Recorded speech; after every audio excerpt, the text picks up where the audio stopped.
Hello and welcome to the Europe Conversation. I'm Stefan Grobe. My guest today is Dubravka Šuica, EU Commissioner for the Mediterranean. And as a former mayor of the Croatian coastal city of Dubrovnik, she knows what she's talking about. Commissioner, thank you so much for coming on the show today. Thank you for having me today. So let's kick it off with the new Pact for the Mediterranean that the European Commission presented a few weeks ago. What is the Pact all about and why should we take it seriously? The Pact is genuine Pact, which means it's not only yet another document, it is Pact which we want to have with southern neighbors. We already had different documents, agendas, so on, but this time we want to have a real partnership and we want to have these people as partnerships of equal, which means that we change the approach this time. We asked these people and we consulted all 10 member states plus Gulf countries. And we didn't consult only governments, but also think tanks, academia, non-governmental organizations in order to have this pact. Because at one stage, people in the Mediterranean felt a little bit left behind because our highlight was on Ukraine, Georgia, Moldova, Western Balkans. Yeah, you were just alluding to it, that we're already 30 years ago with the beginning of the Barcelona process, then was the Union for the Mediterranean, the new agenda for the Mediterranean.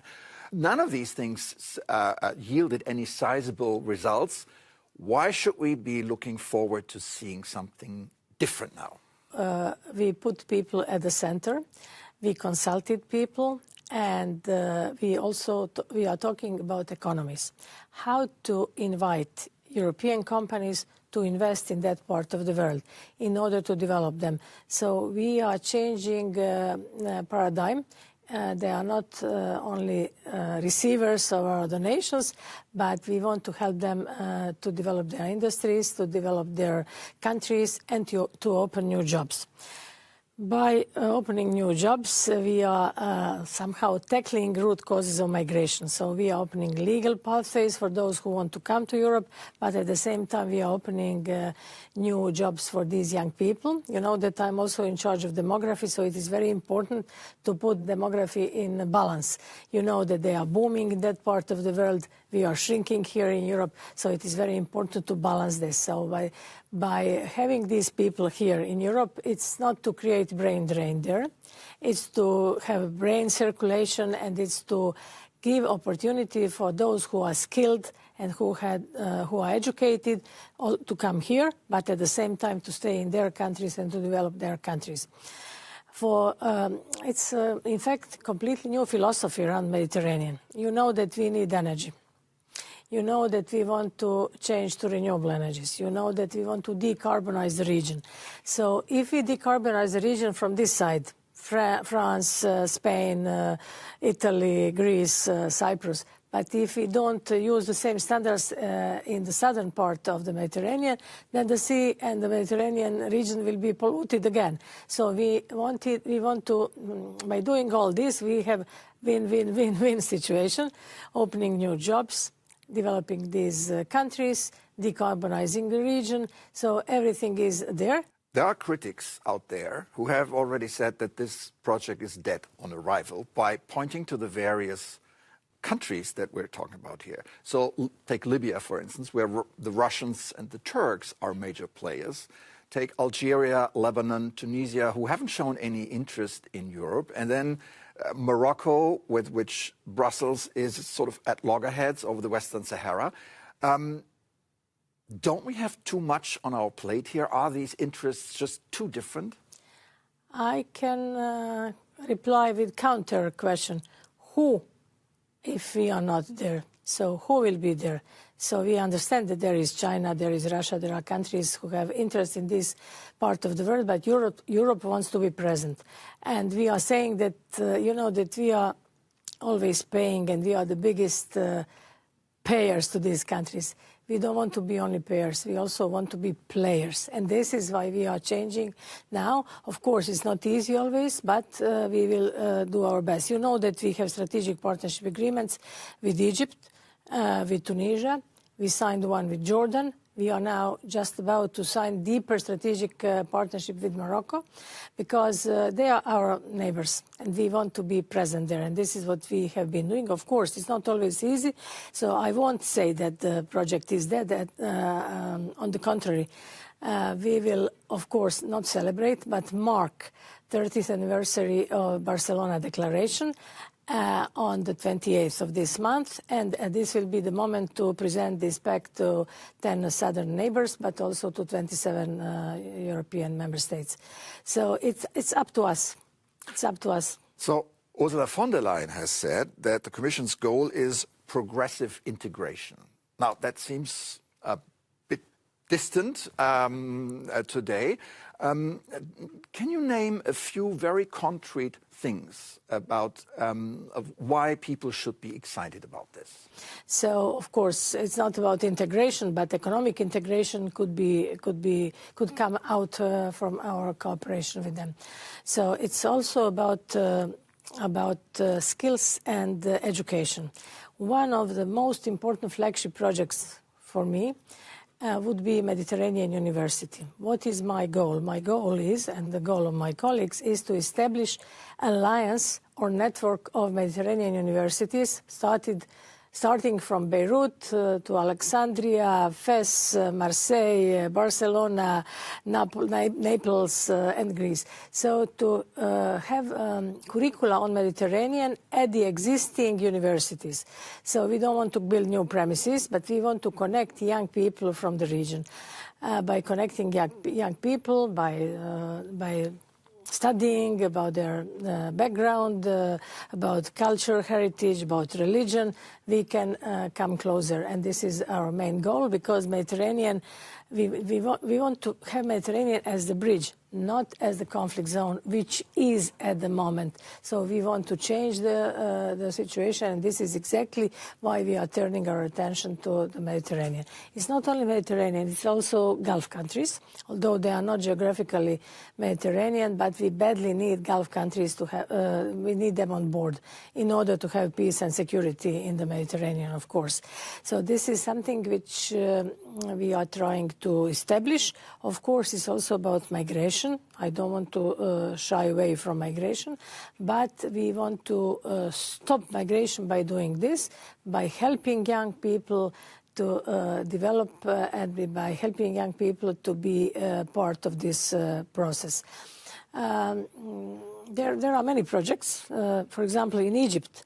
In Egypt, we pledged, European companies pledged, after we signed this comprehensive partnership agreement, we pledged 49 billion euros investments in Egypt. So same goes for Tunisia. In Jordan, we are just about to start some projects. So this is something which is ongoing.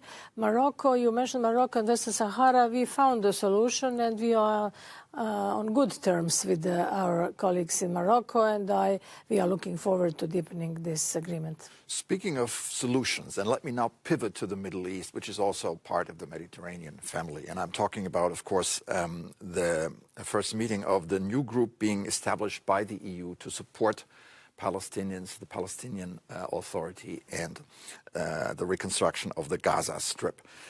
Tell us about this group. Who is in it, and what's happening next?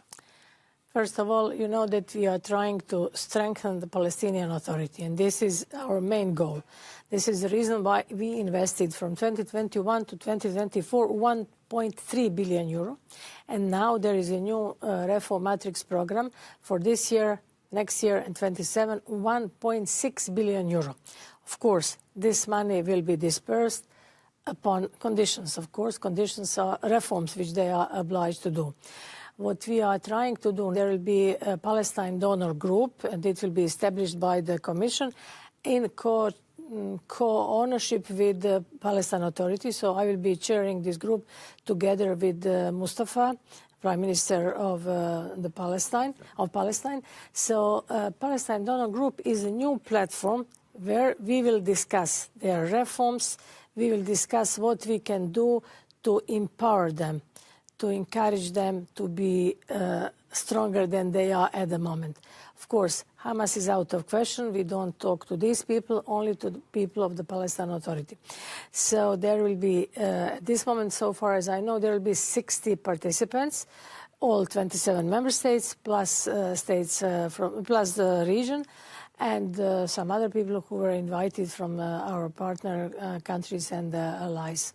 So we will be trying to show that Palestine Authority can at one point, or could at one point, take over some of the services in the country, not only West Bank, but also later in Gaza. Now, the Palestinian Authority is a kind of a controversial body, if I may say. The Gulf states, for example, that you mentioned, they don't trust it. How do you get along with these guys, and how do you pressure the Palestinian Authority to implement reform, good governance, transparency, fight against corruption, etc.? We need solutions. We have Hamas. We don't want to talk to Hamas. Then we need some regular authority, which is Palestine Authority for us. And as I told, the money which we are investing there is conditioned. And it's all the money which we pay for Palestine Authority is done under Pegase mechanism, which means that none or no cent is being disbursed without conditions, reforms, and this is what we have been doing.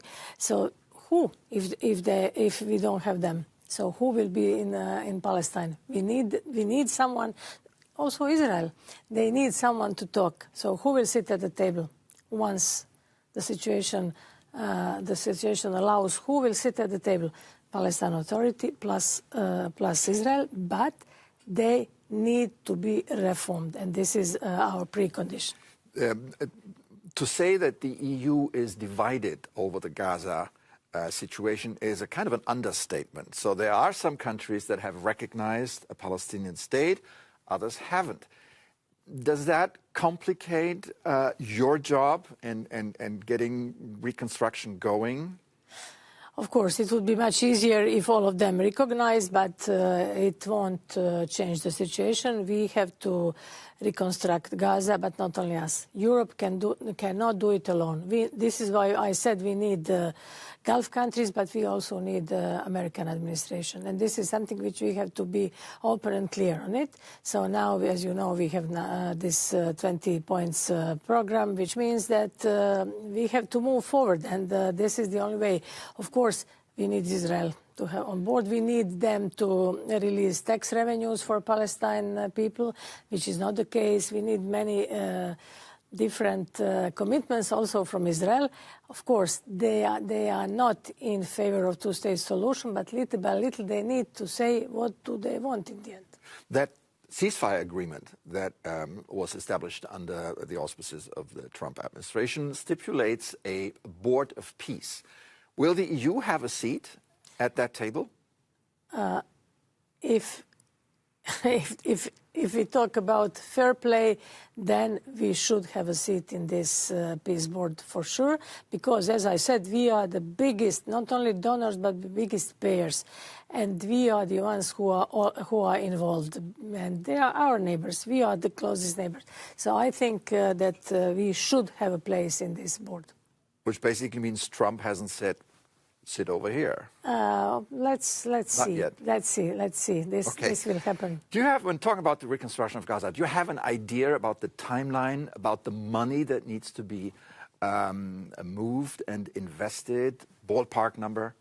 It was not by coincidence that Gulf countries are mentioned, so we need Arab countries, Gulf countries to be on board. We need them to invest, and I'm sure that they will do it. Of course, we will also do our part, but Europe cannot do it alone, as I told you.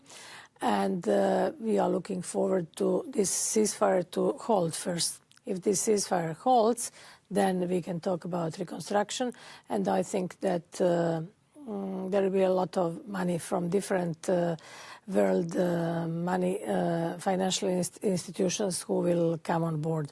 It's also about World Bank, it's about European Investment Bank, it's about EBRD. So all institutions should be on board. Now, all of this can only work if Israel and Hamas respect the ceasefire agreement that we just talked about. I think the most crucial point here is the disarmament of Hamas. Will Hamas render the weapons? Do you see this coming anytime soon? I cannot tell you whether this will happen or not, but I think that this should happen, because without laying down the weapons from Hamas side, I don't think that there will be a ceasefire. So I'm sure that the world should pressure, not only us for European Union, but also Americans should pressure Hamas to do it. Commissioner, you're also in charge of demography, and I've looked at the description of your official mission, and it says there that you're responsible for, and I quote, steering the implementation of the demography toolbox to help member states address their demographic challenges. So what is in your demographic toolbox? There is a lot. First, it's about women and families who should be in the labor market. When we talk about demography here in Europe, we talk from a competitive angle, because we are not talking about birth rates, mortality rates. It's member state competence according to the treaty. But we have to, at this moment, there are 8 million European women who are not in the labor market because they have to take care about their kid or about their parent. So we want to have all women in the labor market. Second, we want to have all youngsters to be in the labor market, not anymore those not in education, not in employment, so-called needs. But the problem is that they have diploma, but their diploma don't match to the needs of the labor market. We have new jobs, digital jobs, artificial intelligence, and green jobs. So they need to be adapted, and this is the reason why we reskill and upskill them. Then there is a key problem, which is if we retire too early. If we retire too early, we create brain drain. So this is also member state competence. You know what happened in France when they started changing this pension age, gilets jaunes, from 62 to 64. But since we live longer, we live 10 years longer in the last 50 years. In Europe, we live 10 years longer, so we have to work longer. This is not very opportune for politicians to say, but this is something which we have to adapt our life expectancy to the working age. And this is that all our laws and our legislation is adapted only to 65, 70, but not to 80, 90, 100, which is now the case. And when we use all these three, women, youngsters, and those who don't go early to retirement, we still need people in European labor market. And then there is fourth pillar, which is legal migration. So human capital is precious, and unfortunately we miss this human capital. We have a projection. If each and every European woman in the next 5 years who is in reproductive age would have 5 kids. I don't know whether it's biologically possible, but in 5 years, 5 kids. If this happens, these kids will be ready for labor market in 20 to 25 years. In the meantime, China, India, our allies in America, they are booming, and European competitiveness is being decreased. And this is the reason why we badly need people and human capital. Yeah. On this population decline in the EU, what are the reasons, and are there regional disparities? There are regional disparities, but the reasons are sociological, philosophical. There is no black and white reply. There are disparities, but there is no silver bullet to change this. Right. So there should be a set of measures in order to change this. But as I told you, it can't be changed in a year or two. It's long-term. This is long-term objective of the European Union. We have to work on it. Disparities, for example, if you look at Baltic states, in Finland, they have the lowest birth rate at the moment. Although they are very rich, yeah. They have all standards. So it depends on women, depends on their. I cannot reply to this question, as I said, in white and black manner. I totally understand that. All right, Dubravka Šuica, EU Commissioner for the Mediterranean. Thank you so much for a great Europe conversation. Thank you for having me.